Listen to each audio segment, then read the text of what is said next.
Friends, how are you? I think you all are well. तो पिछले lecture में मैंने बोला था कि इंडस्ट्रियल रिवॉल्यूशन ने कैसे इफ़ेक्ट किया सोशोलॉजी को एज ए डिसिप्लिन बनाने में। एक इंडस्ट्रियल रिवॉल्यूशन एक फोर्स हो गया, और अब हम नेक्स्ट फोर्स पढ़ने जा रहे हैं, दैट इज़ फ्रेंच रिवॉल्यूशन। इसको हम पॉलिटिकल रिवॉल्यूशन भी कह सकते हैं, क्योंकि इसमें पॉलिटिकल राइट्स की बात कही गई है। तो अब पहले तो हम जान लेते हैं कि ये जो फ्रेंच रिवॉल्यूशन हुआ, तो फ्रेंच सोसाइटी कैसी थी। तो फ्रेंच सोसाइटी के डिवीज़न हो रखे थे। इसके बेसिक पिक्चर में हम देखते हैं कि फ्रेंच सोसाइटी के डिवीज़न थे क्लर्जी, नोबिलिटी और कॉमनर। तो क्लर्जी में वही, अब ये डिफरेंस कैसा था, डिफरेंस किस बेसिस पे था? डिफरेंस इस बेसिस पे था कि इनको क्लर्जी को स्टेटस मिलता था, नोबिलिटी को स्टेटस, प्रिविलेजेस, कुछ विशेष अधिकार थे, कुछ इन लोगों को ऐसे था कि ये लोग ऐसा काम नहीं करेंगे जिससे तुच्छ माने जाएंगे। कुछ इन लोगों के ऊपर रिस्ट्रिक्शन था। और हाँ, restriction in the sense commoner में ये था कि जो कॉमनर्स थे वो अपने राजा को सर्व करना ही उनका था, मतलब इन्हें कोई स्टेटस प्रिविलेजेस नहीं थे कॉमनर को। अब क्लर्जी में कौन कौन थे? कार्डिनल, बिशॉप्स, ये सब वही पोप वाले हो गए, प्रीस्ट टाइप का हो गए।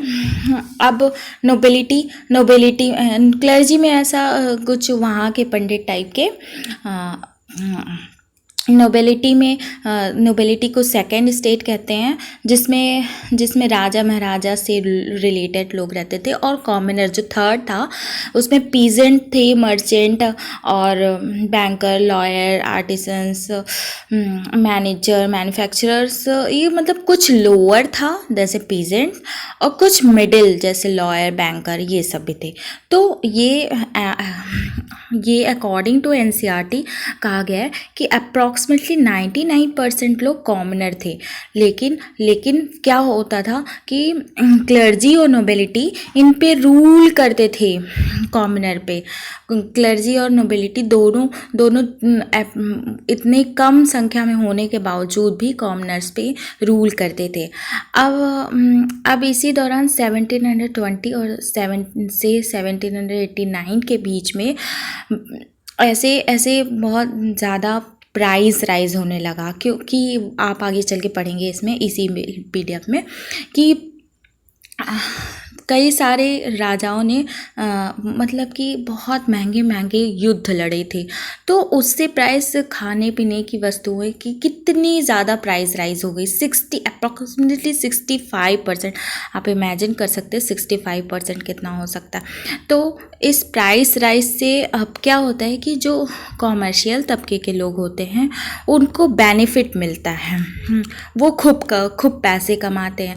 अब जब वो खूब पैसे कमाते हैं तो क्या होगा कि फ्रेंच का जो ट्रेड होगा वो इम्प्रूव होगा, व्यापार इम्प्रूव होगा, और पैसे कमाए तो ये रिच हो गए, सिक्योर हो गए, इन्हें फूड सिक्योरिटी मिल गई, होम की सिक्योरिटी मिल गई, मतलब शेल्टर मिल गया।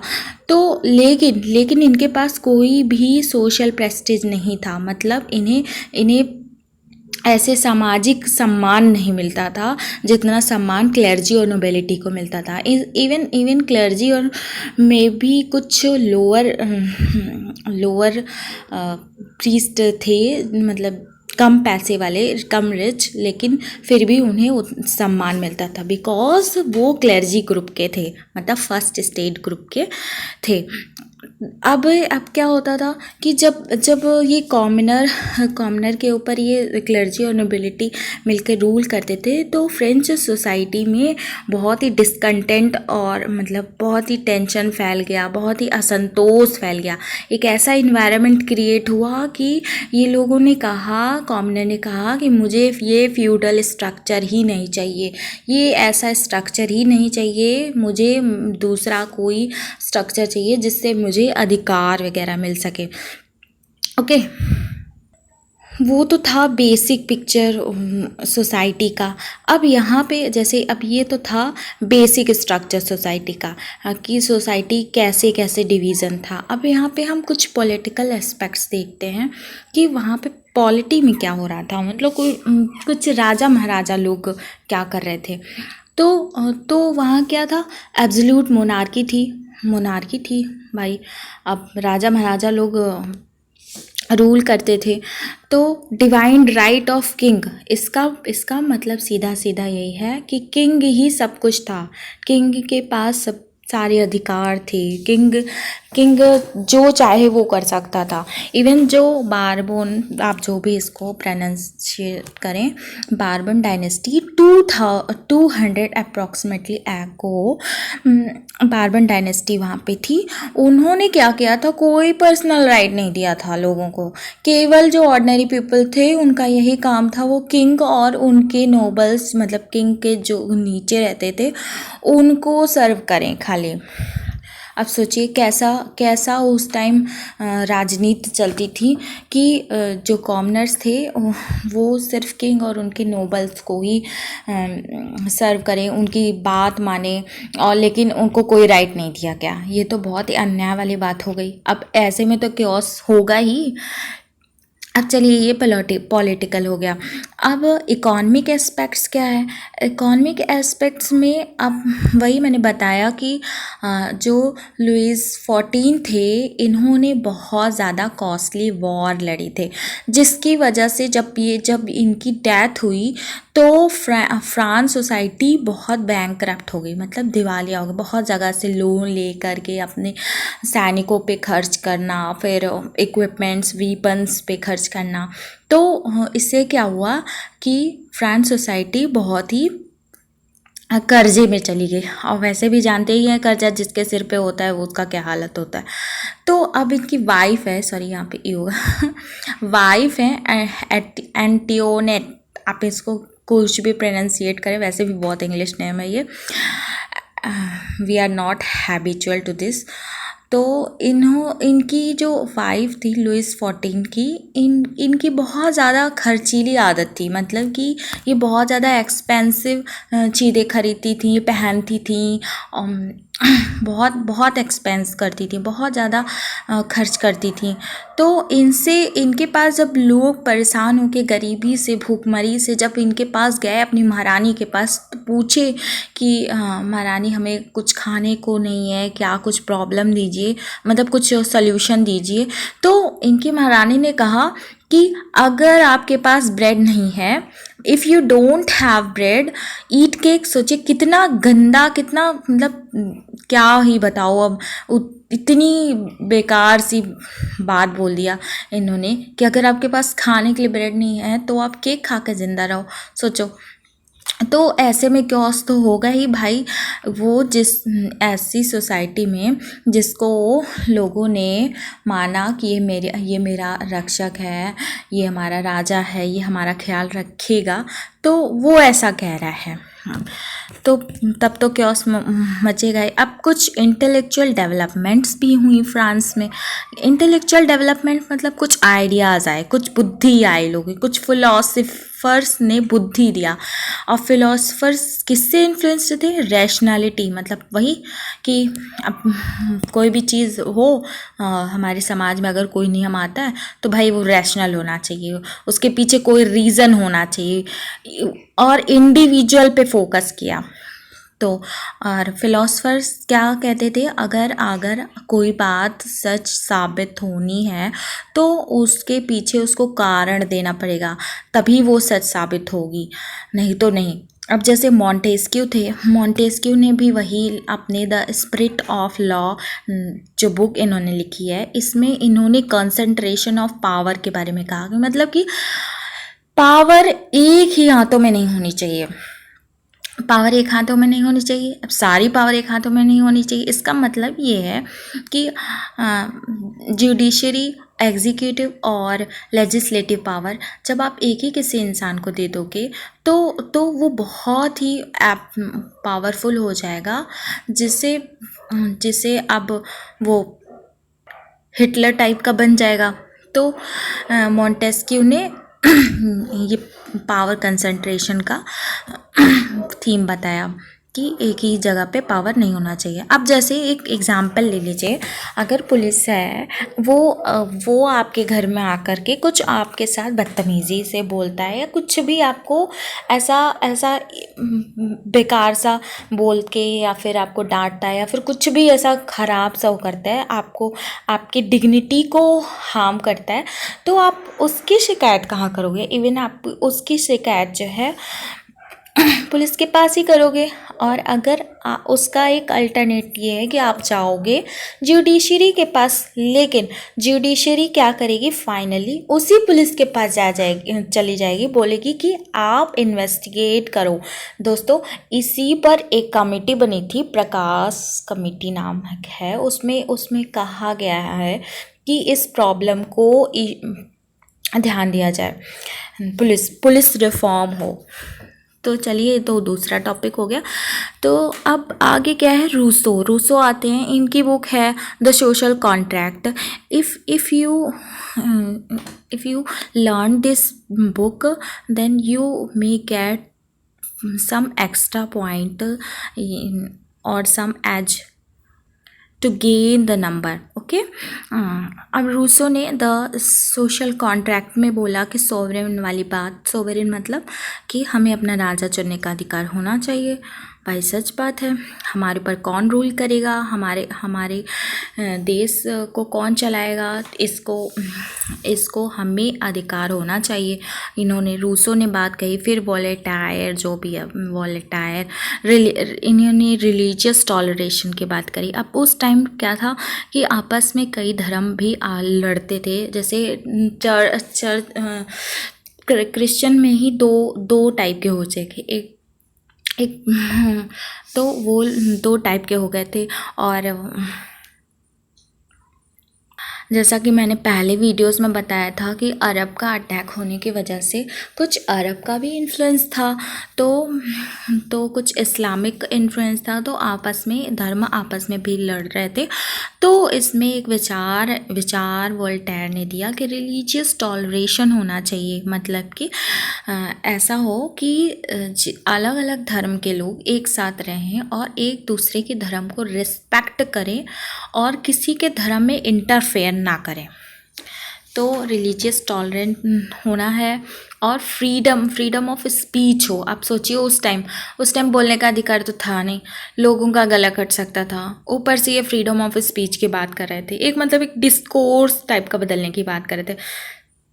एक जो चली आ रही थी प्रथा, जो ट्रेडिशनल चल रहा था, उसको बदलने की बात कर रहे थे। मतलब कुछ तो ये क्या इंटेलेक्चुअल्स थे, मतलब कुछ दिमागी डेवलपमेंट, मतलब हमारे दिमाग में ये सारे भर दिया इन्होंने, इन लोगों ने आके। अब लॉक ने क्या किया? लॉक ने इंडिविजुअल राइट की बात की, इंडिविजुअल को भी कुछ राइट होना चाहिए। चलो, मैंने अभी बताया ना, बारबन डायनेस्टी जो थी, बारबन डायनेस्टी में तो बिल्कुल भी ऑर्डिनरी पीपल को कोई भी राइट नहीं था, और यहाँ पे लॉ आकर के कह रहे हैं कि इंडिविजुअल को राइट होना चाहिए। तो सोचिए कितनी रिवोल्यूशनरी बात कर रहे हैं। तो इससे क्या होता है कि ये जब सारी बातें होने लगती हैं, इतना क्योस मच जाता है, इतनी गरीबी मच जाती है, इतना लोग परेशान कर्ज में रहते हैं, इतना राजाओं का अत्याचार होता है, तो ऐसा बहुत ज़्यादा सोसाइटी में बहुत ही अनसर्टेन कंडीशन हो जाती है, लोग परेशान रहते हैं। फिर ये जो फ्रेंच रेवोल्यूशन फिर होता है, तख्ता पलट होता है, लोग राजा को और उसकी रानी को कलम कर देते हैं सिर चौराहे पे। तो इस रेवोल्यूशन से होता क्या है कि अब इनसिक्योरिटी, अराजकता फैल जाती है कि भाई अब उनके ऊपर राज कौन करेगा, मतलब कि उनका राज कौन चलाएगा। बहुत असुरक्षित लोग महसूस करने लगते हैं। जरा आप एक बार सोच के देखिए कि आप जिस शासन के अंदर में हैं, आप कितने सेफ हैं, आपको बाहरी बाहरी देशों से, बाहरी ताकतों से आपको ये सुरक्षा दे रहे हैं। इवन इवन यहाँ पे हम लोग के इंडिया में डेमोक्रेसी है, जिसकी वजह से एक हेल्दी डेमोक्रेसी है, लोग क्रिटिसाइज़ भी करते हैं, तो लेकिन फिर भी आप कितना सेफ हो, इवन आपको ये भी सोचना चाहिए।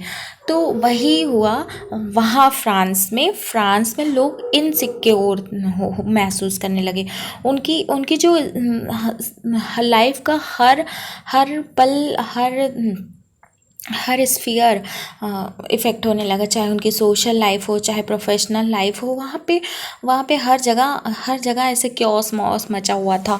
तो इससे क्या हुआ कि लोग बहुत जैसे जैसे नोबिलिटी और क्लर्जी आपस में मिलके कॉमनर्स को दबाते थे, बहुत ज़्यादा टसल होता था। फिर उन लोगों के बीच कि हमें फ्यूडल्स, कुछ कहते थे हमें फ्यूडल स्ट्रक्चर चाहिए, कुछ कहते थे हमें फ्यूडल स्ट्रक्चर नहीं चाहिए। जिनको फ्यूडल स्ट्रक्चर चाहिए था, कुछ अपोज भी हुआ, कुछ कंजर्वेटिव्स भी आए कि हमें नहीं, हम मिडल एजेस में जाना है।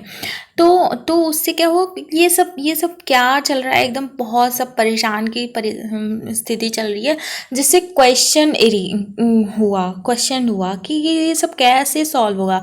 कम से कम कुछ ऐसा साइंस तो हो जो ये इवेंट को, इस कॉज को समझ सके, इसके परिणामों को समझ सके सोसाइटी को। डर्कहाइम ने इस पे कुछ, Durkheim, Saint Simon, Auguste Comte, Spencer, इन सब ने इन सब परिस्थिति को समझने का ट्राई किया, मतलब एक समझ के इसको सॉल्व करने का ट्राई किया। तो जिससे सोशलॉजी को एज अ डिसिप्लिन बनने में हेल्प हुआ कि और क्या क्या सब्जेक्ट मैटर रहेगा, ये भी इस फ्रेंच रिवॉल्यूशन से मिला। क्या कि डेमोक्रेसी होनी चाहिए, लिबर्टी होनी चाहिए, फ्रेटर्निटी होनी चाहिए। अब सोचिए, इतने रिवोल्यूशनरी थॉट्स उस टाइम आ गए फ्रेंच रिवॉल्यूशंस के कारण। और French revolution as a immediate context कहते हैं इसको, और भी बहुत कंटेक्स्ट हम पढ़ेंगे जिसके कारण सोशलॉजी एज ए डिसिप्लिन बना।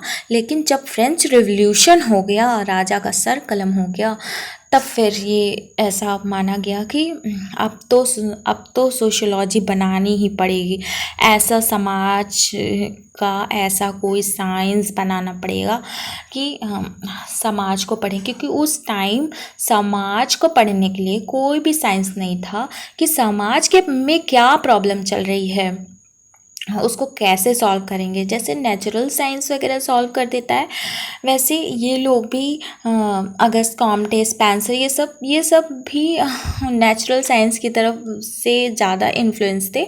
सोचते थे कि अब ऐसा हम सोशलॉजी ऐसा डिसिप्लिन बनाए, क्योंकि अब ये फाइनल टाइम आ गया है कि अब हमें बनाना ही पड़ेगा।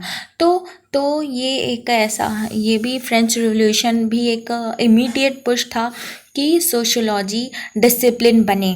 Okay, thank you. अगर आपको कहीं और डाउट आए तो प्लीज़ मुझे कमेंट सेक्शन में ज़रूर बोलिएगा। मैंने अपना बेस्ट सोचा है कि समझाने की कोशिश किया है। अब ये फ्रेंच रिवॉल्यूशन क्या उन इवेंट में से एक है। तो चलिए, अभी हम तो इवेंट्स पे चल रहे हैं, इवेंट ही पढ़ेंगे, आगे भी इवेंट्स ही पढ़ते रहेंगे, ताकि हमारे धीरे धीरे डाउट्स क्लियर हो जाएं कि सोशियोलॉजी एज अ डिसिप्लिन बनने में क्या ताकतें, किन किन ताकतों से, मतलब क्या ऐसा कुछ फोर्स किया कि जिससे सोशियोलॉजी अब बनाना ही पड़ा। तो चलिए ठीक है, मैंने तो अपना बेस्ट करने की कोशिश किया। अगर आपको कहीं प्रॉब्लम हो, कहीं मैंने टेक्निकल वर्ड बोल दिया हो, क्योंकि as a sociology student, as a sociology teacher, even मैं तो अपने आप को स्टूडेंट ही कहती हूँ, क्योंकि लाइफ में हर टाइम सीखना ही होता है। Okay, bye bye, thank you.